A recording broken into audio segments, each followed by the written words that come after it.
KPCC പുതിയ തലങ്ങളിലേക്ക് മാറുകയാണ്. വരുന്ന നിയമസഭാ തദ്ദേശ തെരഞ്ഞെടുപ്പുകളിൽ ആഞ്ഞുപിടിക്കാൻ തന്നെയാണ് തീരുമാനം. ഇപ്പോഴിതാ സംസ്ഥാന കോൺഗ്രസിലെ പുനഃസംഘടനയുമായി ബന്ധപ്പെട്ട പട്ടികയുമായിട്ട് നേതൃത്വം ഡൽഹിയിലേക്ക് തിരിക്കുകയാണ്. പുതിയ സെക്രട്ടറിമാർ, ജനറൽ സെക്രട്ടറിമാർ, ട്രഷറർമാർ എന്നിവരും എംപിമാരുമായുള്ള കൂടിക്കാഴ്ചയ്ക്ക് ശേഷം സാധ്യതാ പട്ടിക ഹൈക്കമാൻഡിന് കൈമാറും എന്നാണ് വിവരം. പുനഃസംഘടനാ പ്രഖ്യാപനം ഈ ആഴ്ച ഉണ്ടാകും. നിലവിൽ ചുമതലയില്ലാതെ നിൽക്കുന്ന മുൻ എംഎൽഎമാർ അടക്കമുള്ളവർ പുതിയ കെ.പി.സി.സി പട്ടികയിൽ ഇടം പിടിക്കും. യുവജന വനിതാ പ്രാതിനിധ്യവും ഉറപ്പാക്കുകയാണ് ലക്ഷ്യം. പുനഃസംഘടനാ ചർച്ചകൾക്കായി കെ.പി.സി.സി അധ്യക്ഷൻ സണ്ണി ജോസഫ് നാളെയാണ് ഡൽഹിയിലേക്ക് തിരിക്കുക. 10 DCC അധ്യക്ഷന്മാർ എന്തായാലും മാറും എന്നാണ് സൂചന. എറണാകുളം, തൃശൂർ, മലപ്പുറം, കോഴിക്കോട് ഒഴികെ DCC അധ്യക്ഷന്മാരെ മാറ്റുവാനാണ് നിലവിലെ ധാരണ.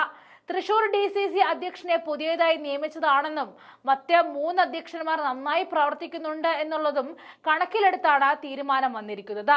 വൈസ് പ്രസിഡന്റുമാരുടെ എണ്ണം 4-ൽ നിന്നും 5-ആയും ജനറൽ സെക്രട്ടറിമാരുടെ എണ്ണം 23-ൽ നിന്നും 30-ആയിട്ടും സെക്രട്ടറിമാരുടെ എണ്ണം 70-ആയും വർദ്ധിപ്പിക്കാൻ ശുപാർശ ചെയ്യുന്നുണ്ട്. ഇതുകൂടാതെ ജംബോ കമ്മിറ്റി ആയിരിക്കും വരികയെന്ന് ഉറപ്പായി കഴിഞ്ഞു. 9 DCC അധ്യക്ഷന്മാരെ മാറ്റണം എന്ന നിർദ്ദേശമാണ് ഇപ്പോൾ തയ്യാറാക്കി വെച്ചിരിക്കുന്നത്. കെ.പി.സി.സിക്ക് ജംബോ കമ്മിറ്റി എന്ന ആശയം കഴിഞ്ഞ ദിവസമാണ് കൊണ്ടുവന്നത്. 80 സെക്രട്ടറിമാരെ നിയമിക്കും എന്നാണ് അന്ന് പറഞ്ഞത്.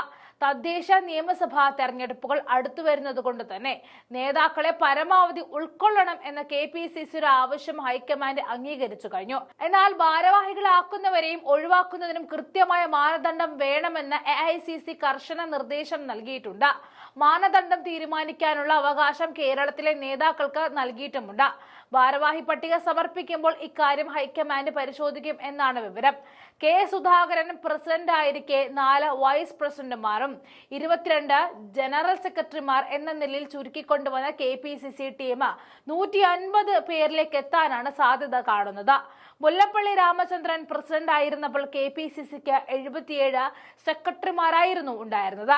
ഇവരിൽ പാർട്ടി വിട്ടവരും മരിച്ചവരും നിർജ്ജീവമായവരുമുണ്ട്. സുധാകരൻ പ്രസിഡന്റ് ആയിരുന്നപ്പോൾ ഇവരെ ഉൾപ്പെടുത്തിയിട്ടുണ്ടായിരുന്നില്ല. ലോക്സഭാ തെരഞ്ഞെടുപ്പിന് തൊട്ടു മുൻപ് നിയമസഭാ മണ്ഡലങ്ങളുടെ ചുമതല നൽകി ഇവരെ താൽക്കാലികമായി നിയമിച്ചിരുന്നു. ഇവരിൽ ഭൂരിപക്ഷം പേരും തുടരും എന്നാണ് പറയുന്നത്. പുറമെ 10 മുതൽ 15 വരെ പുതിയ നേതാക്കളെ സെക്രട്ടറിമാരാക്കും. എന്നാൽ ജനറൽ സെക്രട്ടറി, വൈസ് പ്രസിഡന്റ് സ്ഥാനങ്ങളിൽ ചെറിയ നിലയ്ക്കുള്ള പരിഷ്കാരത്തിന് സാധ്യതയുള്ളൂ. ജനറൽ സെക്രട്ടറി സ്ഥാനത്തേക്ക് 10 പുതുമുഖങ്ങൾ എത്തും. പുതിയ 3-4 വൈസ് പ്രസിഡന്റുമാരായിരിക്കും ഉണ്ടാകും എന്നാണ് സൂചന.